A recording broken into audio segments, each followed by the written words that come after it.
কক্সবাজার আসবো আর প্যারাসেলিং করব না, সেটা কি মেনে নেওয়া যায় কখনো? সেজন্য বন্ধু-বান্ধব সবাই মিলে খুঁজতে থাকলাম যে প্যারাসেলিং স্পটটা কোথায় পাওয়া যায়। রাইট নাও আমরা যে বিচটাতে আছি সেটা হচ্ছে কলাতলী বিচ। আর কলাতলী বিচে প্যারাসেলিং স্পট নাই, সেটা আমরা আগে জানতাম না। সেজন্য আশেপাশে খোঁজ লাগালাম যে প্যারাসেলিং স্পটটা কোথায় পাওয়া যায় আর আমাদের যাতে যেতে সুবিধা হয় সেখানে। খোঁজ নিয়ে দেখি যে শুধু একটা না, আরো ৩-৪ টে স্পট আছে যেখান থেকে প্যারাসেলিং করা হয়। তার মধ্যে একটা হলো মেরিন ড্রাইভ রোড, দরিয়ানগর পার্কের সামনে, যেখান থেকে চাইলে আমরা প্যারাসেলিং করতে পারবো।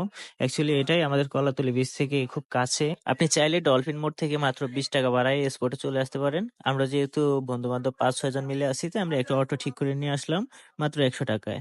অবশেষে বলতে বলতে অলমোস্ট চলে আসলাম আমাদের দরিয়ানগর পার্কের সামনে সেই প্যারাসেলিং স্পটে। বলে রাখা ভালো, এখানে ২ টা রাইড আছে। তার মধ্যে একটা হচ্ছে আপনি শুধু আকাশে উঠতে থাকবেন। আরেকটা হচ্ছে মাঝখানে নিয়ে আপনাকে পানির মধ্যে পা চুবাবে। যেটা শুধু আকাশে পাখির মতো উড়তে থাকবেন সেটা হচ্ছে ২,০০০ টাকা নেয়। আর যেটা মাঝখানে নিয়ে পানিতে পাও চুবায় সেটা হচ্ছে ২৫০০ টাকা। তবে এই ক্ষেত্রে এসে আপনাকে দামে কঠোর হইতে হবে। যেমনটা আমরা করেছিলাম ২৫০০ টাকা যেটা, সেটা অনেক দামাদামি করার পরে পার পারসন ১৯০০ টাকায় পরে কনফার্ম করলাম। তারপরেও আমার কাছে কেমন জানি বেশি, বেশি বলে মনে হচ্ছিল।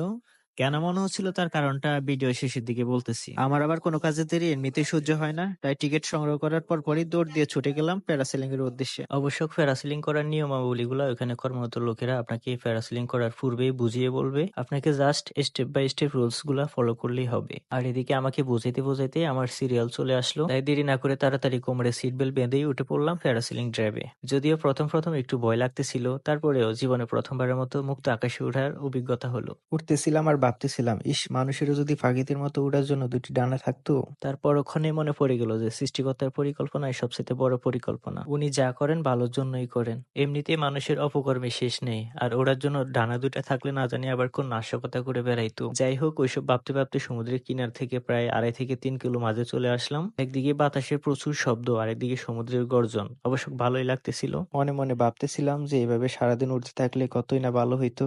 কিন্তু কি আর করার, মন চাইলে তো আর সারাদিন উঠতে পারবো না, একটু পরে নামাই দিবে। খুব বেশি না, এই রাইডটা অনলি ৫ থেকে ৭ মিনিট পর্যন্ত দেওয়া হয়। এই ৫ থেকে ৭ মিনিটের রাইডে ২,০০০ বা ২৫০০ টাকা একটু বেশি নিচ্ছেন বলেই আমার কাছে মনে হয়। অ্যাটলিস্ট ১,০০০ বা ১৫০০ টাকার মধ্যে ২টা রাইড থাকলেও চলতো। আপনাদের কাছে কত টাকার মধ্যে হইলে পারফেক্ট বলে মনে হইতো? কাইন্ডলি কমেন্ট বক্সে জানাবেন। যাই হোক, উঠতে উঠতে আমি প্রায় শেষ পর্যায়ে চলে আসছি। একটু পরে পানির সাথে পায়ে টাচ করবে, কিন্তু পানি টাচ করতে গিয়ে যেটা হবে সেটার জন্য আমি কোনোভাবে প্রস্তুত ছিলাম না। মনে মনে ভাবতে লাগলাম, আমার বেলায় কি সবসময় এসব হয়? মানে তোদের সাথে ডিল করলাম পাও চুবানোর কথা, আর তোরা নাকি আমার মাঞ্জাটাই ডুবাই দিলি পানির মধ্যে। আমি তোদের কোন জন্মের শত্রু ছিলাম রে ভাই? যাই হোক, কষ্ট করে নিজের ফোনটা সেভ করতে পারছি, এটাই অনেক। তো আজকের ভিডিও এই পর্যন্তই। সবাই ভালো থাকবেন, সুস্থ থাকবেন। আল্লাহ